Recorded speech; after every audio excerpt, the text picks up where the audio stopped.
திருச்சிற்றம்பலம். ஓம் நம சிவாய. தென்னாடுடைய சிவனே போற்றி, எந்நாட்டவர்க்கும் இறைவா போற்றி. பூழியர்கோன் வெப்பொழித்த புகழியர்கோன் கழல் போற்றி, ஆழிமிசை கல்மிதப்பில் அணைந்த பிரானடி போற்றி. வாழி திருநாவலூர் வந்தொண்டர் பதம் போற்றி, ஊழிமலி திருவாத ஊரர் திருத்தாள் போற்றி. தொல்லை இரும்பிறவி சூழும் தலை நீக்கி அல்லல் அறுத்து ஆனந்தமாக்கியதே, எல்லை மறுவா நெறியளிக்கும் வாத ஊரெம் கோன் திருவாச்சகம் என்னும் தேன். திருச்சிற்றம்பலம். அறிவுறுத்தல் அப்படிங்கிறது நம்ம சாதாரணமாக சொல்றதுதான். அறிவிப்பு அப்படின்லாம் போர்டு எழுதி போடுறா இல்லையா, அதாவது அனௌன்ஸ்மெண்ட் சொல்றது, மேக்கிங் இட் நோன். இங்க என்னத்தை அறிவுறுத்துறார் அப்படின்னாக்கா, இதுல 10 பாடல்கள் இருக்கு. அதுல 8 பாடல்கள் ஈசனுக்கு தன்னுடைய நிலையை அறிவுறுத்துறார். கடைசி 2 பாடல்கள் மனசுக்கு அறிவுறுத்துறார். அதோட நிலை என்ன அப்படிங்கிறத தன்னுடைய மனசுக்கு தானே அறிவுறுத்துற மாதிரி அமையிறது. ஃபர்ஸ்ட் 8 பாடல்கள் ஈசனுக்கு அறிவுறுத்துற மாதிரி இருக்கிறது. நாடகத்தால் உன் அடியார் போல் நடித்து நான் நடுவே வீடகத்தே புகுந்திடுவான் மிக பெரிதும் விரைகின்றேன் ஈஷா. அதாவது இந்த ஜீவன் ஏதாவது ஒண்ணுப்பா, அது என்னவா வேணா இருக்கலாம். இறை வழிபாடுன்னு மட்டும் இல்லை, லோகத்துல எதுவா இருந்தாலும் அப்படி விவகாரம் பண்றத சுத்து வட்டாரத்தை பார்த்தானாக்க, சாதாரண ஒரு ஆவரேஜ் பர்சனுக்கு to be accepted in the society as belonging to them அப்படிங்கிறது ஸ்பான்டேனியஸா வர்றது ஒரு ஜீவனுக்கு. அதனால பார்க்கும்போது எல்லாரும் என்ன பண்றாளோ அதுல அதை நம்மளும் அந்த மாதிரி ஈடுபடணும். அதுல 4 பேர் ஒரு மாதிரி பண்றான்னா அந்த பண்றதுலயே நம்ம இன்னும் தேர்ச்சி பெற்று அவளை விட கிரேட்டா பண்ற மாதிரி காமிக்கணும். இது எல்லா ஃபீல்ட்ஸ்லயும் ஜென்ரலி ஒரு ஜீவனுக்கு இருக்கிற ஒரு காமன் ஃப்ளோ ஆஃப் எனர்ஜி. அப்ப அந்த இறை வழிபாடுன்னு வரும்போதும் ஏதோ குரூப் ஆஃப் அடியார்கள் எல்லாரும் ஒரு இடத்துல ஏதோ வழிபாடு பண்ணிட்டு இருக்கா, ஏதோ ஒரு விதமான சரிகைகள்லாம் பண்ணிட்டு இருக்கான்னாக்க, to be accepted by the group. அவளை மாதிரியே அதாவது நம்ம ஒரு பொருளா ஆகணும்னு சொன்னா அந்த பொருளோட தன்மை ஆழத்துல என்னவோ அதுவா ஆகணும் இல்லையா. புலி மாதிரி ஆகணும்னுட்டு மேல எல்லாம் பெயிண்ட் அடிச்சுட்டு அந்த டிசைன்ல பெயிண்ட் அடிச்சுட்டா புலியா ஆயிட முடியுமா? அது புலியா ஆகணும். ஆதாரத்துல அந்த தன்மை புலியோட தன்மை வந்ததுன்னு சொன்னா பாக்குறதுக்கு எல்லாம் புலி அந்த தன்மை வந்துடுத்துன்னா பாக்குறதுக்கு அப்பியரன்ஸ் எல்லாம் தன்னால மாறிக்கும். மாறாட்டாலும் பரவாயில்ல, ஏதோ வாட் எவர் அதுவா ஆயிடுவோமே. அப்புறம் என்ன, அப்புறம் பாக்குறதுக்கு எப்படி இருந்தா என்ன, அப்புறம் யாராவது பார்த்தான்னா மான் மாதிரி இருக்கிற புலி அப்படின்னு சொல்லிட்டு போவா, அதோ சொல்லிட்டு போகட்டும். அது ஆக்சுவலா கோர்ல அந்த பொருளா இருக்கணும், அதுதான் அந்த பொருளா ஆகணுங்கிறதுக்கு. இப்ப ஈசனை வழிபாடு பண்ற அடியார்கள் குரூப், உண்மையான அன்பு இருக்கிறவர்கள், அவெல்லாம் ஏதோ இப்ப மகான்களோட சரித்திரம் அதெல்லாம் பார்த்தோம் அப்படின்னு சொன்னா, அவ எப்படி உக்காந்துண்டா, எப்படி சாப்பிட்டா, எப்படி கர்மாலெல்லாம் ஈடுபட்டாங்கிறத பார்த்துட்டு நானும் அதே மாதிரி பண்றேன்னு பண்ணினாக்கா அவளா ஆயிட முடியுமா? அவ அதெல்லாம் யோசிச்சு பண்ணல. அவளோட ஆந்தரிகம் என்னவோ அதுல அவ எஸ்டாப்ளிஷ்டா இருந்தா, வெளி விவகாரம் அதோட அவுட்கம்மா எப்படி எப்படியோ இருந்தது. பெரியவா அந்த மாதிரி இருந்தா, அண்ணாமலையான் ஒரு மாதிரி இருந்தாரு, அதெல்லாம் ஒன்றும் அவ யாரையும் பார்த்து நம்ம இப்படி இருக்கணும் இந்த மாதிரி பண்ணிக்கணும்னு யோசிச்செல்லாம் பண்ணல. ஆனா லோகத்துல அந்த விவகாரம் பலது காணப்படுறது. அது இவர் சொல்றார், to be accepted in the society of your bhaktas. உன்னோட அடியார்களுக்கு நடுவுல நானும் எண்ணப்படணும் அப்படிங்கிறதுக்காக நான் வெறும் டிராமா போட்டேன்ப்பா. அவ எப்படி ட்ரெஸ் டிராமானா அதுதானே, நம்ம ஏதோ ஒரு வேஷம் போடுறோம் அப்படின்னு சொன்னா அவர் எப்படி ட்ரெஸ் பண்ணிப்பாருன்னு பாக்குறது, அந்த மாதிரி நம்மளும் ட்ரெஸ் பண்ணிக்கிறது, அவர் எப்படி பேசுவாருன்னு பாக்குறது, அதே மாதிரி டைலாக நம்மளும் பேசுறது. அந்த ஸ்டேஜ்ல இருக்கிற வரைக்கும் நம்மள அந்த ஆளை மாதிரி இருப்போம். அந்த மாதிரி நான் இருக்கேன்பான்னு தன்னைத்தானே சொல்லிக்கிறார். நாடகத்தால் உன் அடியார் போல் நடித்து அதனால் இப்படியெல்லாம் ரொம்ப நாள் அந்த மாதிரி ஆக்ட் பண்ணினதுனால நானும் உண்மையாவே உன்னோட அடியாரா ஆவி எனக்கு வந்து வீடு பேரு கிடைச்சிடும், முக்தி கிடைச்சிடும் அப்படின்னு என்னவோ பெருசா ஓடின்னு இருக்கேன். ஆந்தரிகத்துல இருக்கிறத மாத்திக்கணுங்கிறது அந்த கோரிக்கை இறங்க மாட்டேங்கிறது என்னோட கவனம் அப்படின்னு ஈசன் கிட்ட வந்து கவலையா பிரார்த்தனை பண்றார்.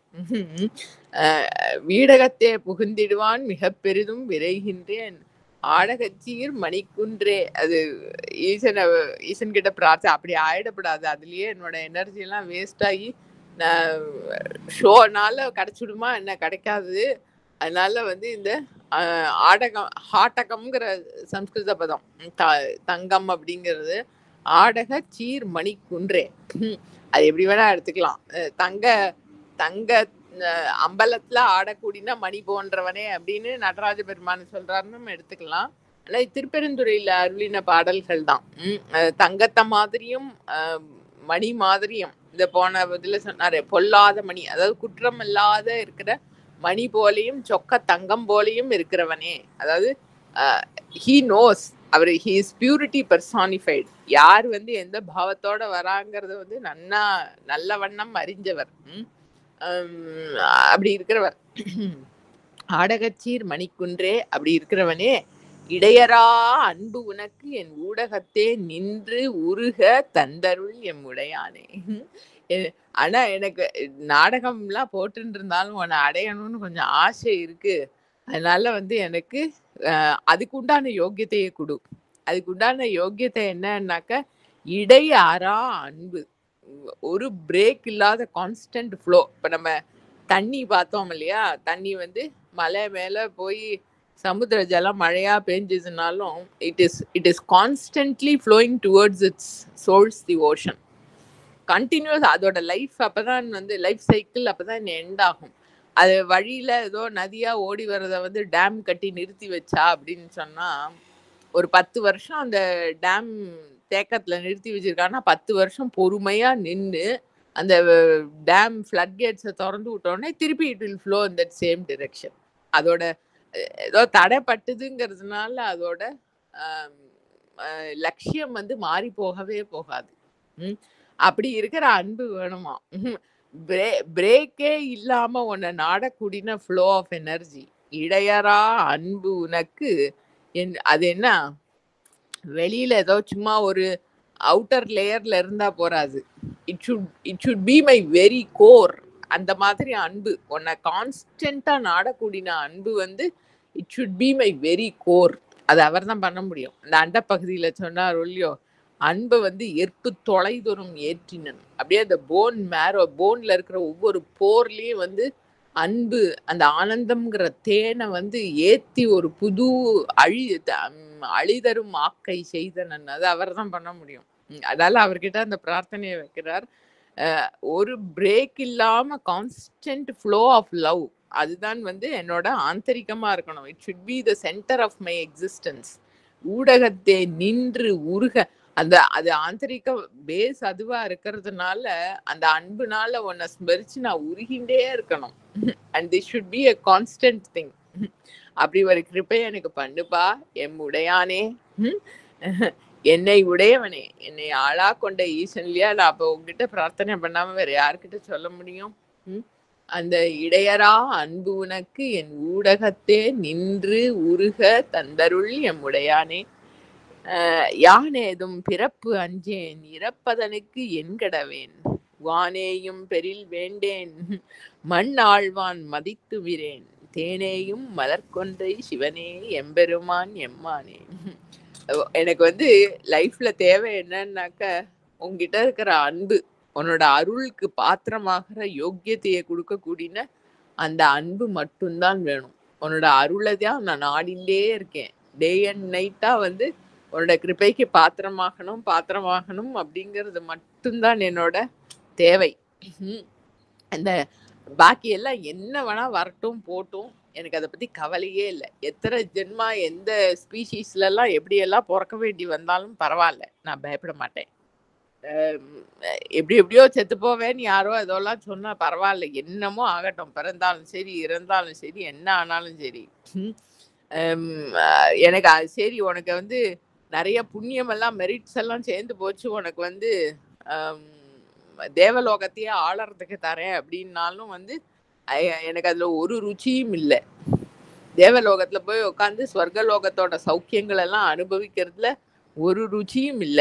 சரி, பூலோகத்திலயாவது ஏதாவது பெரிய சக்கரவர்த்தியா எல்லாத்தையும் ஆண்டுன்று அப்படின்னு சொன்னான்னா அதுலயும் ஒரு ருச்சியும் இல்ல. யாரும் என்னை திருப்பி பக்கத்தாத்துல இருக்கிறவாள் கூட என்ன ரெக்கக்னைஸ் கூட பண்ண வேண்டாம். எனக்கு ஒரு ரெக்கக்னிஷனும் வேண்டாம். அதுக்கு ஒன்றும் மதிப்பே கிடையாது எனக்கு.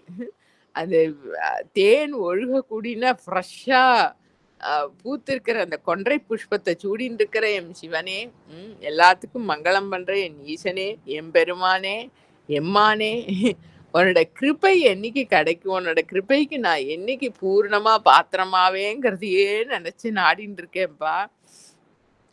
அது நினைச்சே வந்து உருகி வருந்தின்னு இருக்கேன். என்னோட my entire system is seeking that.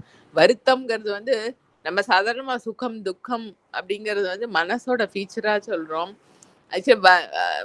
என்ன கை வருந்த எழுதுறது அப்படிலாம் சொல்ல, அது வந்து என்னன்னா அது டுவர்ட்ஸ் தட் எனர்ஜி எக்ஸ்பெண்ட் பண்றதுன்னு அர்த்தம், அவ்வளவுதான். ஒர்க்கிங் டுவர்ட்ஸ் தட்ங்கிறது தான்.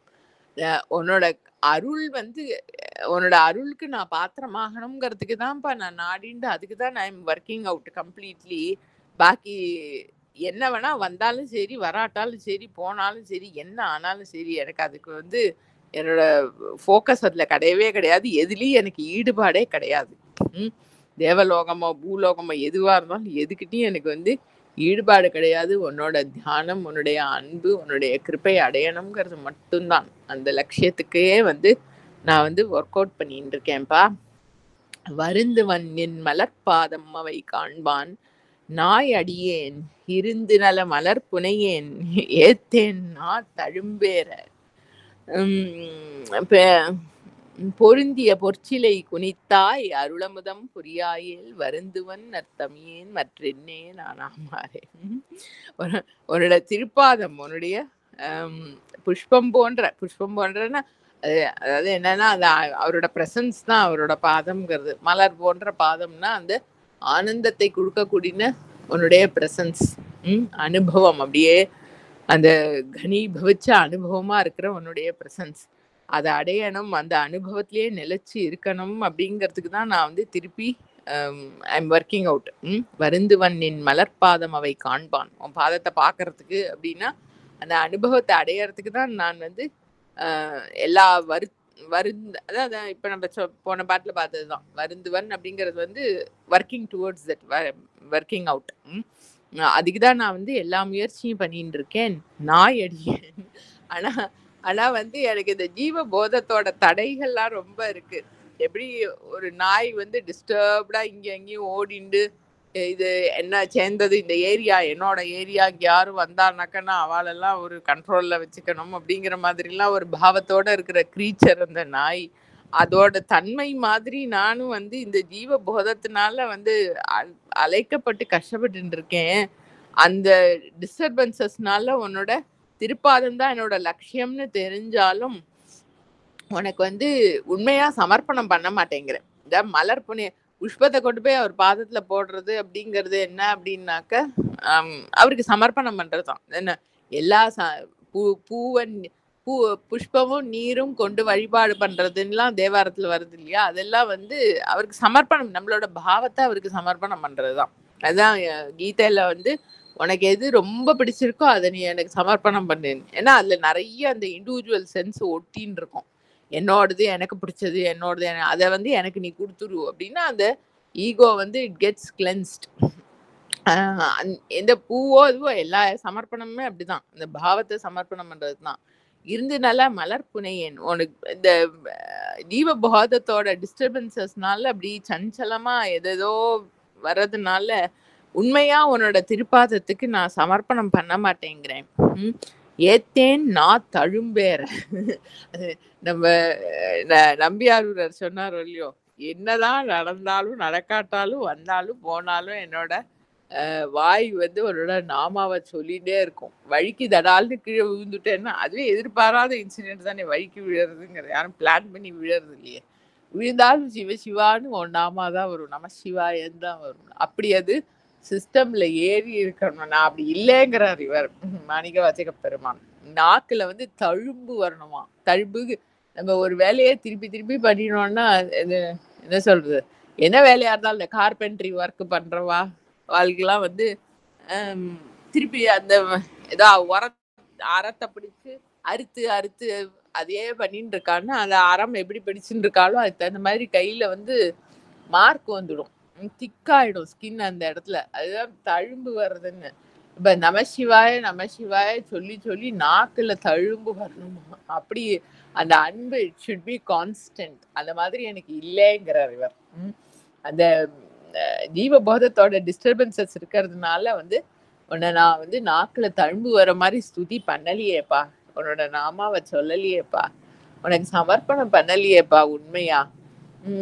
நீ எப்படிப்பட்டவன், இந்த மேரு மலை தங்கமயமான மலைய வந்து வளைச்சு ஒரு வில்லா கையில வச்சுண்டு அன்னைக்கு லோகத்துக்கே வந்து டிஸ்டர்பன்ஸா இருந்த திரிபுராசுரர்களோட 3 புறங்களையும் வந்து நீ அழிச்சவன். பொருந்திய பொற்சிலை குனித்தாய். அது என்னன்னா ஈசன் வந்து திரிபுர தகனம் பண்றதுங்கிறது வந்து ஒரு ஜீவனோட மும்மலங்களையும் அழிக்கிறது. திருமூலர் பெருமான் சொல்றார். அது வந்து 3 புறங்களை எரிச்சார் அப்படின்னு சொல்றார். அது வந்து அறிஞ்சவாளுக்கு தெரியும் ஜீவனோட மும்மலங்களை அழிக்கிறதுங்கிறது. ஜீவபோதம் நான் இந்த ஆளு அப்படிங்கிறது இந்த ஆணவ மலம். இந்த ஆணவ மலம் உண்டானது நான் இந்த ஆளுன்னு வந்ததுனால இந்த ஆளோட கெப்பாசிட்டியை வச்சுண்டு புரிஞ்சுக்கிறது அப்படிங்கிறது வந்து இட் இஸ் ஷார்ட் சைட்டட்னஸ். இந்த ஆளோட கெப்பாசிட்டியை வச்சுட்டு நம்ம ஏதோ விஷயங்கள் எல்லாம் தெரிஞ்சிடணும்னு சொன்னாக்கா அது குறைபாடு உள்ளதா இருக்கும். அது வந்து ராங் நாலேஜ். ஸோ அது வந்து மாயாமலம், ஆணவ மலம். அப்புறம் அந்த ராங் நாலேஜ் இருக்கிற மாயாமலம். அப்புறம் நான் ஏதோ பண்ணணும், ஏதோ பண்ணி தீர்த்து தான் அடையணும், தன்னுடைய இயல்பு நிலை வந்து தெரியாம ஏதோ பண்ணி பண்ணி பண்ணி தான் அடையணும் அப்படிங்கிற அந்த கர்ம வாசனை இருக்கிற கர்ம மலம். ஆணவ மலம், மாயாமலம், கர்ம மலம் 3த்தையும் வந்து தனக்கு சமர்ப்பணம் பண்ற அடியார்களுக்கு ஈசன் புஷுக்கிறார், ஞான அக்னியினால புஷுக்கிறார். அதுதான் வந்து திரிபுர தகனம் பண்ற அந்த மூர்த்தியோடைய தன்மை. நீ அப்படிப்பட்டவன் அல்லவா, பொருந்திய பொற்சிலை குனித்தாய். தங்கமயமா இருக்கிற மேருமலையை வளைச்சு வில்லா வச்சுண்டு திரிபுர தகனம் பண்ணினே இல்லையா. நீ எனக்கு கிருப்பை பண்ணலைன்னா வேற யாருப்பா எனக்கு பண்ணுவா, அருள் அமுதம் புரியாயேல். அப்படி நீ என்னோட மும்மலங்களையும் எரிச்சு நீ வந்து ஒன்பால் நீ என்னை ஏத்துக்கலனாக்க வருந்துவன் நல் தமிழன். இதுதான் சான்ஸே இல்லை. அதாவது அவரோட சரண்டர் வந்து எவ்வளவு பூர்ணமா இருக்குங்கிறதுக்கு. சரண்டர்னாக்க அவரோட பொறுப்பு அப்படின்னு விட்டுட்டோம்னா பூர்ணமா விடணும். அதுல வந்து கண்டிஷன்ஸ் வைக்கப்படாது, நீ ஏன் எனக்கு இன்னும் பண்ணல அப்படின்லாம் கேள்வியெல்லாம் கேட்க முடியாது. அதுதான் பூர்ணமான சமர்ப்பணம். அது வந்து சொல்றார், நீ எனக்கு கிருபை பண்ணலைன்னாக்க இப்ப ஒரு குழந்தை இருக்கு, சின்ன குழந்தை, அது ஒன்றும் it cannot take care of itself. அதுக்கு பசிக்கிறதுன்னா அம்மா தான் பார்த்து டயத்துல பால் கொடுக்கணும்.